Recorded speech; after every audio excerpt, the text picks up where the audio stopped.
আমাদের আলোচনা চলছিলেন শ্রীপাদ নরোত্তম দাস ঠাকুর মহাশয়ের প্রেমভক্তি চন্দ্রিকার উপর।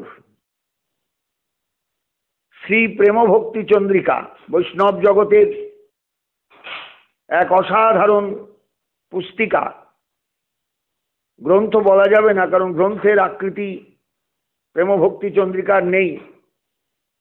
খুবই ছোট আকৃতির একটি পুস্তিকা বলা যেতে পারে, কিন্তু পুস্তিকা নামকরণ করলেও বা পুস্তিকা নামে তাকে জানলেও প্রেমভক্তি চন্দ্রিকা কিন্তু অসাধারণ। আমি অন্তত এই পুস্তিকাকে একটা বিশেষ মর্যাদার আসনে রাখবার চেষ্টা করি, যে কোনো সাধারণ মানুষ যদি গৌড়ীয় বৈষ্ণব ধর্মের মূল জায়গাগুলো বুঝতে চান, মূল জায়গাগুলো ধরতে চান, মূল জায়গায় পৌঁছতে চান, তাহলে কিন্তু প্রেমভক্তি চন্দ্রিকার সঙ্গে তার হৃদ্যতা প্রয়োজন, আন্তরিকতা প্রয়োজন। বাংলায় লেখা, ত্রিপদী ছন্দে লেখা, এই মনে করে কেউ যদি একে উপেক্ষা করেন তাহলে সেটা অন্যায় হবে, অবিচার হবে। আমাদের বৈষ্ণব জগতে সংস্কৃত গ্রন্থ নিয়েই মানুষ পাঠে অভ্যস্ত বা পাঠ শুনে অভ্যস্ত। ভাগবত পাঠ হচ্ছে, কিন্তু ভাগবতে কিন্তু সব জায়গায় আলোচনা কোথাও হয় না। ভাগবতের লক্ষণগুলো ধরে ধরে ভাগবতী কথা আলোচনা হয় না। শ্রীমদ্ ভগবত গীতার উপর কোনো আলোচনা হয় না বললেই চলে। একটু বিশেষ পরিচিত যে সমস্ত জায়গা আছেন ভাগবতে লীলার অংশ, পাঠকেরা সেই সমস্ত জায়গায় পাঠে মগ্ন হন। মহিলারা উলুধ্বনি দেন, দুবার চারবার জয় গৌর জয় নিতাই ধ্বনি ওঠে শ্রোতার কাছ থেকে, পাঠ শেষ হয়ে গেল। মানুষ কি পেল? আমার প্রশ্ন হলো সেই জায়গাটায় মানুষের কতটা উপকার হলো, মানুষের কতটা সাধন ভূমির পথে কতটা অগ্রগতি হলো। দেখা যাবে মানুষ কিছুই কিন্তু পেল না। ঠাকুর মন্দিরে এলো, প্রণাম করলো, চন্দন কপালে মাখলো, বাড়ি চলে গেল পাঠ শুনে। রাস্তায় বেরিয়ে যদি কাউকে জিজ্ঞাসা করা যায় কি শুনলেন, আর তখন কিন্তু বলার মতন তার কোনো অবস্থা নেই, কারণ সে এক কান দিয়ে শুনেছে আর এক কান দিয়ে বার করে দিয়েছে, কিংবা পাঠও শুনেছে আবার হাতে মালাও করেছে। আমাদের বৈষ্ণব জগতে একটা দারুণ অভ্যাস আছে, পাঠ শোনার সময় মালা হাতে নিয়ে জপ করা। মালায় যদি মনটা দেন তাহলে পাঠ আপনি শুনতে পারবেন না, শুনতে পাওয়া যাবে না, আপনার মনটা কিন্তু পাঠে থাকবে না। আবার পাঠে যদি মনটা দেন তাহলে মালার হাত স্তব্ধ হয়ে যাবে। বলুন তো আপনি কি করছিলেন, কটা কাজ করছিলেন একসঙ্গে? মন তো একটার বেশি দুটো কাজ কখনো করতে পারে না খুব গভীরভাবে। তাহলে আপনি পাঠও শোনেননি, মালাও করেননি। এই হচ্ছে আমাদের বর্তমান বৈষ্ণব জগৎ। এই জগতের সঙ্গেই আমরা কিন্তু পরিচিত। জিজ্ঞাসা করলে উত্তর পাবেন না, পাঠে বসেছি, এই সময় মালাটা করলে খুব ভালো লাগে। কি আশ্চর্যজনক ব্যাপার! এরা বৈজ্ঞানিক যুক্তি পর্যন্ত কেউ মানবেন না। যে মন নিয়ে আমাদের এত কথা হলো, মনের স্মরণ প্রাণ মধুর মধুর ধাম, যুগল বিলাস স্মৃতিসার, সাধ্য সাধন এই ইহা বই আর নাই, এই তত্ত্ব সর্বনিধি সার। যে আলোচনা আমি আপনাদের কাছে রাখবার চেষ্টা করলাম, যে মন সমস্ত ইন্দ্রিয়ের ওপর তার ভয়ঙ্কর কর্তৃত্ব নিয়ে সব সময় চলে, যে মনের কখনো মৃত্যু হয় না, দেহটার মৃত্যু হয়, আত্মারও মৃত্যু হয় না, মন তার সঙ্গে সঙ্গে চলে যায় দেহ ছেড়ে, আবার পরবর্তী জীবনে সেই দেহকে আঁকড়িয়ে আবার সে জগতে আসে। এই যে মন, এই মন কিন্তু দুটো কাজ একসঙ্গে কখনোই করতে পারে না। অথচ আমরা অনায়াসে বলি না, পাঠের সময় মালাটা হাতে রাখলে বেশ ভালো হয়, মালাটা করা যায়। তাহলে আপনি শ্রী হরিনামকে অশ্রদ্ধা করছেন, তাকে সেকেন্ডারি রূপে দেখছেন, প্রাইমারি রূপে নয়। আবার যদি মালাকে প্রাইমারি করেন তাহলে পাঠ শোনাটা আপনার কাছে সেকেন্ডারি। আপনি এসেছেন শুধু ভক্ত গোষ্ঠীতে নিজের নামটা লেখাতে। এই হচ্ছে আজকের বৈষ্ণব ধর্মের আচরণ। রাগ করবেন না, কেউ দুঃখ পাবেন না অন্তরে। আমরা বৈষ্ণব ধর্মটাকে অনেক নিচে নামিয়ে এনেছি। ঠাকুরমশাই কিন্তু তা চাননি। ঠাকুরমশাই চেয়েছিলেন বাংলার মানুষ মহাপ্রভুর প্রেম ধর্মে সম্পূর্ণরূপে ডুবে যাক, নিমজ্জিত হোক এবং তার হৃদয় জুড়ে অন্তর জুড়ে অনুভব সৃষ্টি হোক, ভজন রাজ্যের যোগ্যতা আসুক, শ্রী রাধা গোবিন্দের স্মরণে মননে চিন্তনে তারা নিজেদের সম্পূর্ণরূপে ডুবিয়ে দিক, নিমজ্জিত করুক, মানুষের চরিত্রের পরিবর্তন হোক, আধ্যাত্মিক জগৎ তার গড়ে উঠুক, বাংলার মানুষের প্রকৃত কল্যাণ হোক। কল্যাণ বেঁচে থাকায় শুধু নয়, আমি আমার আয়ু এত, আমি 90 বছর বেঁচেছি, এতে মানুষের বেঁচে থাকা নয়।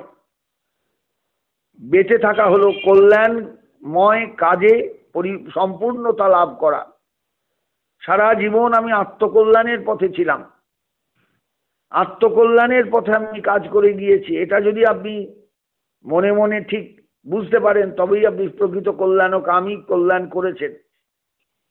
গীতায় গোবিন্দ অর্জুনকে বলেছিলেন, অর্জুন উদ্ধরেদ আত্মনাত্মানং ন আত্মানম অবসাদয়েৎ আত্মৈব ঝাত্মন বন্ধু আত্মৈব রিপুর আত্মন। তোমার আত্মাকে তুমি উদ্ধার করার চেষ্টা করো। তোমার আত্মাকে তুমি যদি উদ্ধার করো তাহলে তুমি হবে তোমার বন্ধু, আর তোমার আত্মাকে যদি তুমি উদ্ধার করতে না পারো তাহলে তুমি হবে তোমার আত্মার শত্রু। গীতার শ্লোক পড়ে দেখবেন।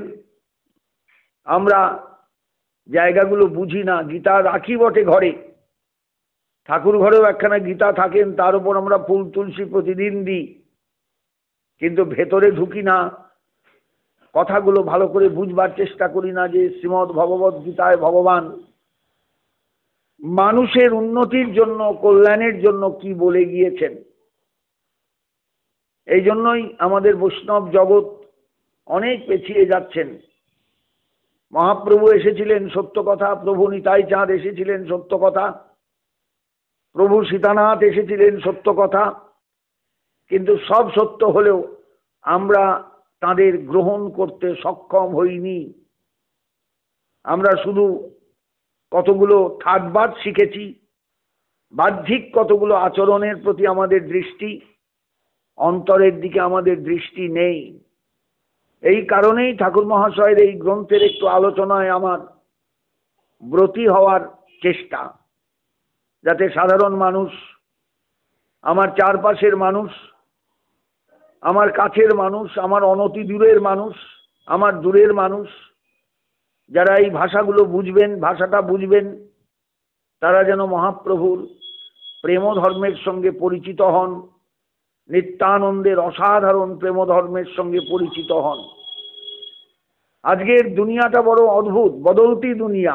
টিভির পর্দায় দেখবেন বদলতি দুনিয়া, দুনিয়া বদলে যাচ্ছে। আরো এই কয়েক মাসের মধ্যে দুনিয়াটা অনেক বদলে গেল, অনেক বদলে গেল। আর এই বদলতি দুনিয়ায় আমরা যে মানুষগুলোকে কাছে দেখতে পাচ্ছি, যে মানুষগুলোকে কাছে পাচ্ছি, তারা কিন্তু আজ থেকে 500 বছর আগের প্রবর্তিত প্রচারিত প্রেম ধর্মের সঙ্গে পরিচিত নন।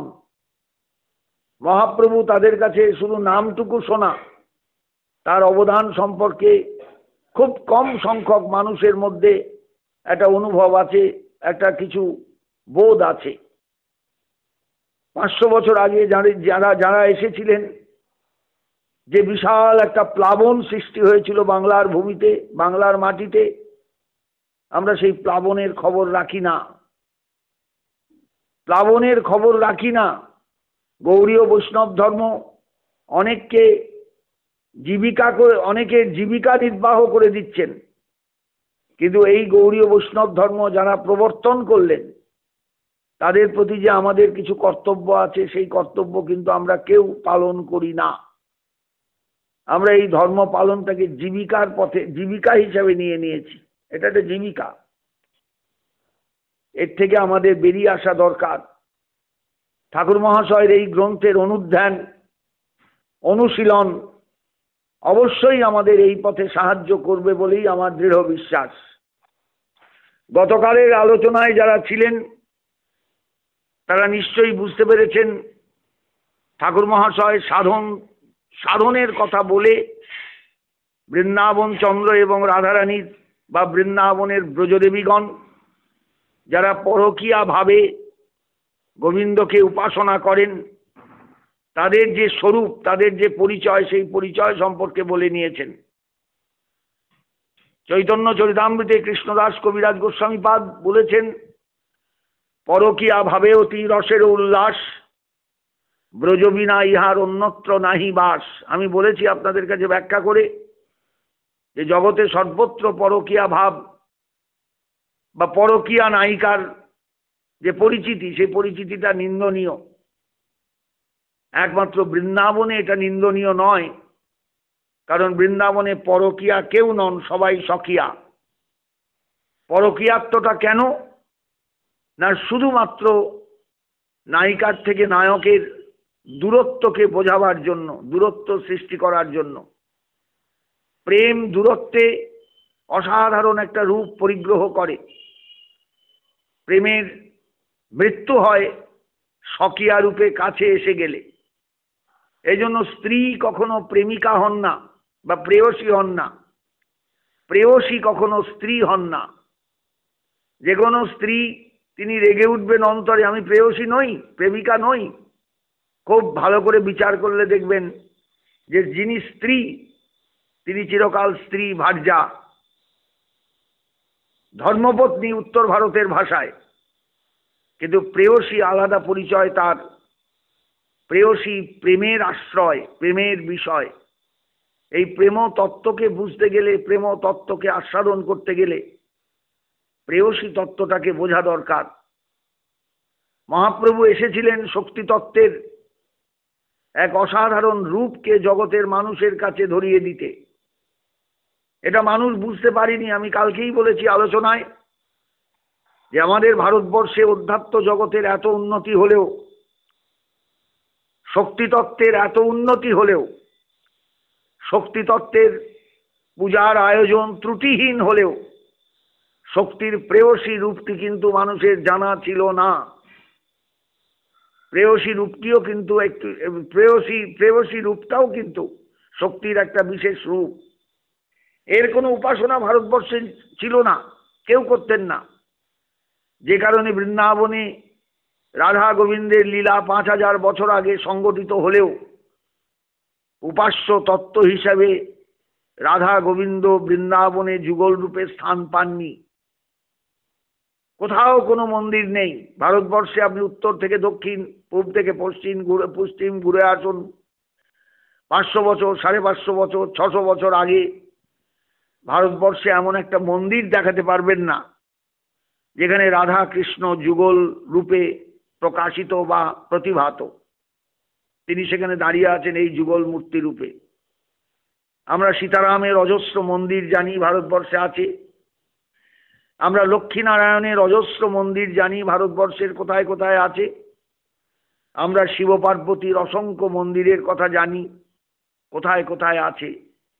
কিন্তু রাধা কৃষ্ণের কোনো যুগল মূর্তির পূজা মন্দিরে হয় এমন মন্দির 500 বছরের পুরাতন, 600 বছরের পুরাতন, 700 বছরের পুরাতন কোথাও নেই। তার কারণ ভারতবর্ষ রাধা তত্ত্বকে বুঝেছে অনেক পরে, অনেক পরে। শ্রীমন মহাপ্রভুর আবির্ভাবের পর, নিতাই চাঁদের প্রয়াসের পর, দক্ষিণ ভারতে মহাপ্রভুর যাওয়ার পর ভারতবর্ষ আস্তে আস্তে বুঝেছে। রামানন্দ যখন তার ভজনময় জীবন এবং প্রশাসকের জীবন একসঙ্গে নিয়ে চলতেন, একবারে সমান্তরাল রেখার মতন। দিনের বেলা প্রশাসকের দায়িত্ব, রাত্রির অন্ধকারে গভীর নিশীথে তিনি ভজনে যখন ডুবতেন তখন তিনি প্রশাসক নন, তখন তিনি ভজনশীল বৈষ্ণব। সেই দুটো চরিত্র নিয়ে যে রামানন্দ চলতেন, তিনি নিজেও চৈতন্য চরিতামৃতের ভাষায় দেখবেন একটা ব্যাকুলতা প্রকাশ করেছেন মহাপ্রভুর কাছে। প্রভু, বড় একা ছিলাম এতকাল, আমার কথাগুলো কেউ বুঝতো না, কেউ বুঝতো না, কেউ বুঝতো না। এরকম একটা আক্ষেপ রামানন্দের ভাষার মধ্যে ছিল। কোথাও আমি ঝট করে এখন বলতে পারবো না, কিন্তু ছিল। কেন না, রামানন্দ কাউকে সঙ্গী রূপে পাননি যাকে ইষ্টগোষ্ঠী বলা যায়, যে ইষ্টগোষ্ঠীতে তিনি নিজের মনের অন্তরের সাধন জগতের আলোচনা করবেন, কেউ ছিল না। মহাপ্রভু যখন তাকে আস্তে আস্তে মৌচাকে ঢিল মারছেন, খুঁচিয়ে খুঁচিয়ে প্রশ্ন করে যখন তার ভেতরের সাধন জগৎটাকে জানতে চাইছেন, রামানন্দ চমকে গিয়েছেন। ধীরে ধীরে সেই তার যে একটা ভেতরের বিস্ময়, সেই বিস্ময়টা দারুণভাবে ধরা পড়ে গিয়েছে কবিরাজ গোস্বামীপাদের ভাষায়। কবিরাজ গোস্বামীপাদ এ সমস্ত কথাগুলো কার কাছ থেকে শুনেছিলেন, কিভাবে শুনলেন আমরা বলতে পারবো না, কিন্তু তিনি এই অসাধারণ প্রসঙ্গকে আমাদের সামনে এনে একটা অনুদ্ঘাটিত প্রসঙ্গ, অনুচ্চারিত প্রসঙ্গ, যা চৈতন্য ভাগবতে কোথাও নেই, সেই জায়গাটাকে আমাদের সামনে এনে বড় উপকার করেছিলেন। চৈতন্য চরিতামৃতের দুটো প্রসঙ্গ হলো সবচেয়ে গুরুত্বপূর্ণ, একটা রায় রামানন্দ সংবাদ আর একটা সনাতন শিক্ষা। প্রথমে মহাপ্রভু শ্রোতা আর সনাতন শিক্ষায় মহাপ্রভু বক্তা। এই দুটো জায়গা যদি খুব ভালো করে বোঝা যায়, তাহলে সবাই গৌড়ীয় বৈষ্ণব জগতের ভজন শৈলী, ভজন তত্ত্ব সবকিছু বুঝতে পারবেন। কিন্তু আমাদের সেইভাবে পড়া হয় না, শোনা হয় না, দেখা হয় না। আমরা সেই জায়গাগুলো কিন্তু সবসময় বুঝে উঠতে পারি না। তাই এই ক্ষুদ্র পুস্তিকাকে নিয়ে একটু নাড়াচাড়া করতে আমার একটু ইচ্ছা হলো, যে এই গ্রন্থটাকে নাড়াচাড়া করে যদি মানুষ একটু উপকৃত হয় নাড়াচাড়া করাতে, সেটুকুই আমার একটা বিশেষ, বলতে গেলে সম্প্রদায়ের সেবা। আমাদেরও তো এই সম্প্রদায়ের জন্য একটু সেবাময়ী দৃষ্টি রাখা উচিত। আমাদেরও তো একটু সেবা করা দরকার। আমার এটুকুই ধরে নিন সম্প্রদায়ের সেবা, সম্প্রদায়ের বিশেষ আনুকূল্য করা। এই আনুকূল্যটুকু যদি সার্থক হয়, মানুষ যদি বোঝেন, তাহলে আমি কৃতার্থ। তাহলে আমি সত্যিই মনে করব আমার পরিশ্রম সার্থক। ঠাকুর মহাশয় এইবার বলছেন, কারণ পরকীয়া ভাবের ওপর কথা বলা হয়ে গিয়েছে মোটামুটি ভাবে। জগতের মানুষ যারা পরকীয়া ভাব বোঝেন না, তারা কিছুটা বুঝেছেন।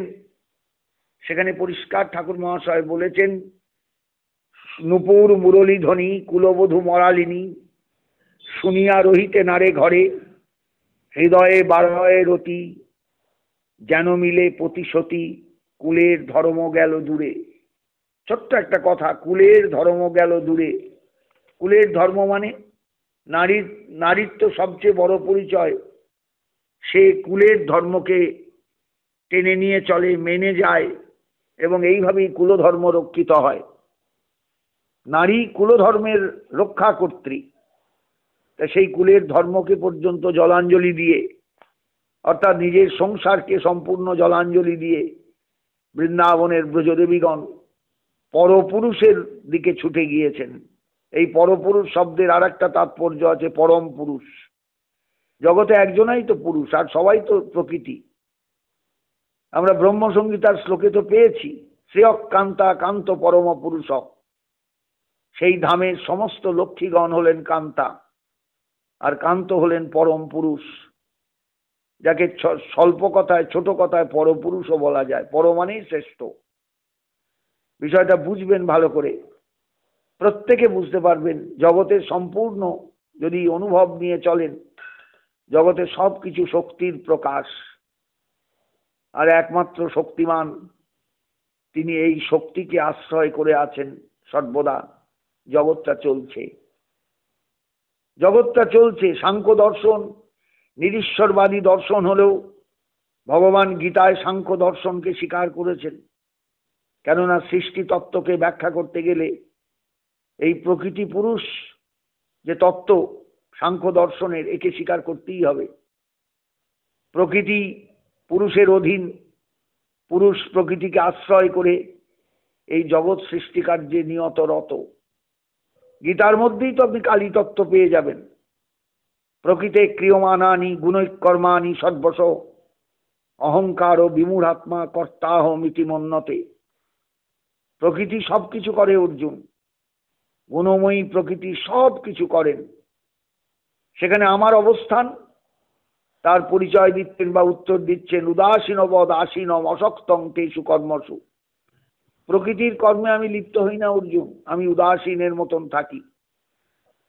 যে কালী মূর্তিকে বাঙালি অর্চনা করে, তার পায়ের তলায় যিনি শুয়ে আছেন সবরূপী মহাদেব হৃদয় পরিসংস্থিতাং বলে যার ধ্যানে মূর্তির পরিচয় আছে, তিনি সবরূপী মানে উদাসীন। উদাসীন মানেই তো সবরূপী। কি অসাধারণ ভাবে গীতার মধ্যে আজকের কালী তত্ত্বকে ভগবান শ্রীকৃষ্ণ এনেছেন। তার সময় কি এইভাবে কালী পুজো হতো? সম্ভবত নয়। এইভাবে কি দক্ষিণা কালীর রূপ আমাদের মধ্যে প্রচলিত ছিল 5000 বছর আগে? বোধ হয় নয়। কিন্তু অদ্ভুতভাবে কথাগুলো এসে গেছে। অর্জুন, প্রকৃতি সব। ময়াধ্যক্ষেন প্রকৃতি সুয়তে সচরাচরম। আমি অধ্যক্ষ, পেছনে আছি, কিন্তু প্রকৃতি নিয়ত প্রসব করে চলেছেন এই বিশ্ব চরাচরকে, তাই তিনি উলঙ্গ। যে নারীর সর্বদা প্রসবের প্রয়োজন, যে সর্বদা অনন্ত জীবকে প্রসব করে চলেছে, সেই মহাশক্তি কাপড় পরবেন কখন? তাই তিনি উলঙ্গ। এবার বুঝতে পারছেন গীতায় কিভাবে কালী তত্ত্বটা এসেছে। এগুলো কিন্তু বৈষ্ণব জগতে আলোচনা হয় না। এগুলো বৈষ্ণব জগতে কেউ আলোচনার বিষয়বস্তু বলেই মনে করেন না। গীতাটা কতটুকু আলোচিত হয় বৈষ্ণব জগতে? গীতার অধ্যায়গুলিকে ধরে ধরে কতটুকু আলোচনা হয়? ভাগবতের লক্ষণগুলিকে নিয়ে ধরে ধরে কতটুকু আলোচনা হয়? যে ভাগবতে 10টা লক্ষণ আছে, স্বর্গ বিসর্গ স্থান পোষণ উতি মন্বন্তর ঈশানু কথা নিরোধ মুক্তি আশ্রয়। কোথায় আলোচনা হয়? বেছে বেছে লীলার অংশ, যাতে মানুষ শুনে অভ্যস্ত যে জায়গাগুলো, সেগুলোই আলোচনা হয়। এটাকে আমি মনে করি না পাঠ হচ্ছে, ভাগবতের সার্বিক আলোচনা হচ্ছে। ভাগবত মহাপুরাণ শুধু নয়, ভাগবত বেদান্ত দর্শনের ভাষ্য। অর্থয়ং ব্রহ্মসূত্রানাং ভারতার্থ বিনির্ণয় গায়ত্রী ভাষ্যরূপ অসৌ বেদার্থ পরিবৃঙ্গিত। সেই বেদান্ত দর্শনের কথা কতটুকু ভাগবত পাঠে আলোচনা হয় আমাদের? যারা পাঠ শোনেন, যারা পাঠের আলোচনা করেন, তারা কতটুকু বেদান্ত সম্পর্কে জানতে পারেন? অথচ বেদান্তের ধারণা না থাকলে আপনি ভাগবতে ঢুকতে পারবেন না, ভাগবত বুঝতে পারবেন না। কারণ ভাগবতে যিনি মূল আশ্রয় তত্ত্ব বা যিনি মূল আলোচ্য বিষয়, তিনিই বেদান্ত বেদ্য পুরুষ। জন্মাদ্যস্য যত, যা দিয়ে ভাগবত শুরু হচ্ছেন, এটা বেদান্ত দর্শনের একটি সূত্র। প্রথমেই অথাত ব্রহ্ম জিজ্ঞাসা, তারপরেই জন্মাদ্যস্য যত। এটা তো বেদান্তের সূত্র, সেই সূত্র দিয়েই ভাগবত আরম্ভ হলেন। ওং জন্মাদ্যস্য যত অন্যয়াদ ইতরত চারটে সবিজ্ঞরাট তেনে ব্রহ্ম হৃদাজ আদি কবয়ে মুজ্জন্তি যৎ সুরয় তেজো বারিমৃদাং যথা বিনিময় যত্র ত্রিসর্গ অমৃষা ধামনা সেন সদা নিরস্ত কুহকং সত্যং পরং ধীমহি। আমরা পরম সত্যের ধ্যান করি। এই সত্যের অনুসন্ধান, সত্যের ধ্যান। সত্য কথাটা একবচনান্ত দেখবেন, বহু সত্য নয়, সত্য একটাই। এই পরম সত্যই হলেন বেদান্ত বেদ্য পুরুষ, বেদান্তের তত্ত্ব, বেদান্তের জ্ঞাতব্য বিষয়। তিনিই কিন্তু আজকে নরোত্তম দাস ঠাকুর মহাশয়ের গ্রন্থে এসেছেন পরম লীলাময় রূপে, রাধারানীর একান্ত প্রিয় রূপে, প্রিয়তম রূপে। কুলের ধর্ম গেল দূরে, এরই জন্য বৃন্দাবনের ব্রজদেবীগণ কুলের ধর্মকে দূরে নিক্ষেপ করে ছুটে এসেছিলেন তার কাছে। তারপরেই এইবার ঠাকুর মহাশয় বলছেন, গোবিন্দ শরীর সত্য, তাহার সেবক নিত্য, বৃন্দাবন ভূমি তেজময়, ত্রিভুবন শোভাসার হেন স্থান নাহি আর, যাহার স্মরণে প্রেম হয়। কালকেও বলেছিলাম, ব্যাখ্যা করা হয়নি খুব একটা। বলছেন গোবিন্দ শরীর সত্য, তিনি সত্যস্বর। ওই যে ভাগবতের পরিষ্কার প্রথম শ্লোকে সত্যং পরং ধীমহি, ভাগবত যা দিয়ে শুরু হলেন, আমরা পরম সত্যের ধ্যান করি। ধীমহি ক্রিয়াপদটা ক্লাসিক্যাল সংস্কৃতের নয়, পরবর্তীকালে পাণিনির রুলস অ্যান্ড রেগুলেশন যে সংস্কৃত ভাষার জন্ম দিল, যাকে ক্লাসিক্যাল সংস্কৃত বলা হয়, সেই সংস্কৃতের রূপ নয়, এটা বৈদিক সংস্কৃতের রূপ। ধীমহি ধ্যায়েম, আমরা ধ্যান করি তার। একদম পরিষ্কার জানিয়ে দিলেন ভাগবত যে নিগমকল্পতরুর গলিত ফল, এই একটা ক্রিয়াপদ দিয়ে বুঝিয়ে দিলেন, সত্যং পরং ধীমহি, আমরা পরম সত্যের ধ্যান করি। এই সত্যই হলেন গোবিন্দ। ঠাকুর মহাশয় বলছেন গোবিন্দ শরীর সত্য, তাহার সেবক নিত্য। তোমরা যেন মনে করো না গোবিন্দ জন্মেছিলেন, গোবিন্দ চলে গিয়েছেন প্রভাসে একদিন, তা নয়। তার শরীরটা সত্য, তিনি চিরসত্য, ত্রিসত্য। পরিষ্কার শ্রীমদ্ ভাগবতে গর্ভস্তুতিতে আছে, সত্যব্রতং সত্যপরং ত্রিসত্যং, সত্যস্য যোনিং নিহিতঞ্চ সত্যে, সত্যস্য সত্যামৃত সত্য নেত্রম, সত্যাত্মকং তাং শরণং প্রপন্না। দেবগণ ব্রহ্মা দেবগণকে নিয়ে এসেছেন, এবার সবাই মিলে গর্ভের স্তব করছেন, দেবকীর গর্ভে আবির্ভূত হতে চলেছেন গোবিন্দ। গোবিন্দ শরীর সত্য, সেই সত্যের পরিচয়টা প্রথমেই দিয়েছেন স্তবে, এবং ভাগবত সেই সত্যেরই আরাধনা করেছেন, সেই সত্যকেই উন্মোচিত করেছেন, সেই সত্যকেই প্রকাশিত করেছেন। গোবিন্দ শরীর সত্য, তাহার সেবক নিত্য। তিনি সত্য হলে তার চারপাশ কখনো অসত্য হয়? অতএব তাঁর সবাই নিত্য, সমস্ত সেবকগণ নিত্য। দ্বারকা লীলায় যারা তারাও নিত্য, মথুরা লীলায় যারা তারাও নিত্য, ব্রজলীলায় যারা তারাও নিত্য। কারণ তাঁর তিনটে লীলার স্পট, কারণ তিনি তিন জায়গায় তিন রূপে প্রকাশিত। দ্বারকায় পূর্ণরূপে, মথুরায় পূর্ণতর রূপে, বৃন্দাবনে পূর্ণতম রূপে। শ্রীরূপ গোস্বামীপাদ বলেছেন তার গ্রন্থে, কৃষ্ণস্য পূর্ণতমতা বক্তাভূত গোকুলান্তরে, পূর্ণতা পূর্ণতরতা দ্বারকা মথুরাদিষু। কৃষ্ণ পূর্ণরূপে দ্বারকায়, পূর্ণতর রূপে মথুরায়, পূর্ণতম রূপে বৃন্দাবনে, সমস্ত বৃন্দাবনের লীলায়।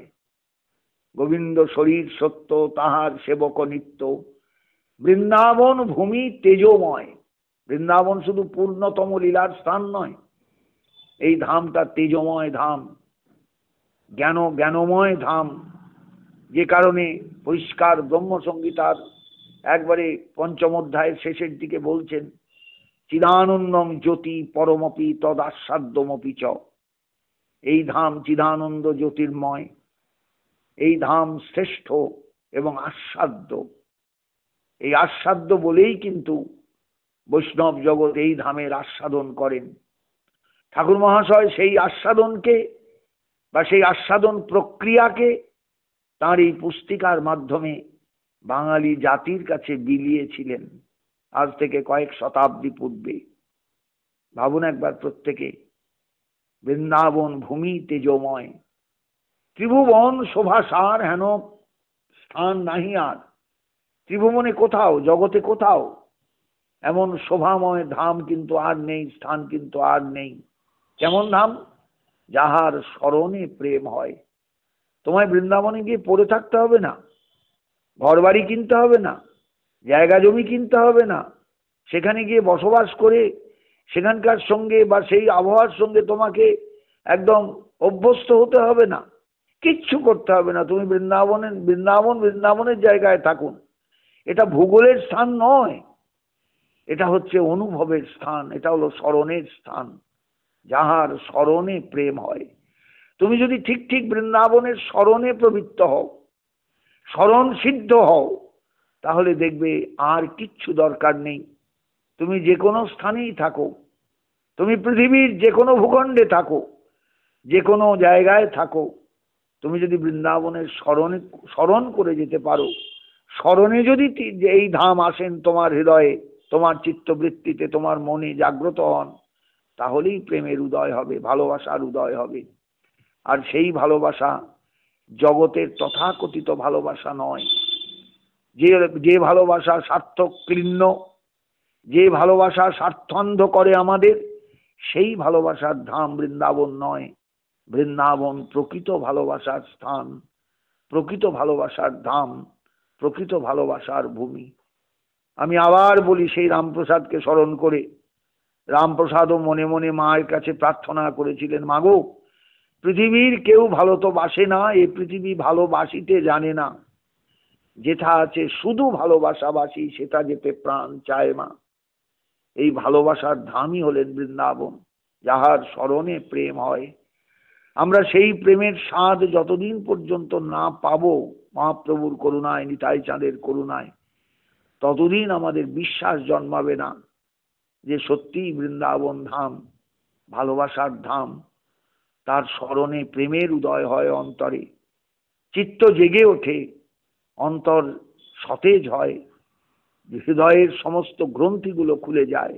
উপনিষদ বলেছেন, বিদ্যতে হৃদয় গ্রন্থি সিদ্ধন্তে সর্বসংশয়া স্কিয়ন্তে চাস্য কর্মাণি তস্মিন দৃষ্টে পরাবরে। সেই পরাবর তত্ত্বকে অনুভব করলে, দর্শন করলে সব গ্রন্থিগুলো খুলে যায়, সব বাধা নষ্ট হয়ে যায়। এই বৃন্দাবনের স্মরণ মননের যোগ্যতা যদি কোনোদিন আমাদের আসে, আমরা কৃতার্থ হব, কৃতার্থ হব, সার্থক হব। জীবনে আর কিছু আমাদের চাহিদা থাকবে না। জয় নিতাই, জয় গৌর, জয় গৌর ভক্তবৃন্দ।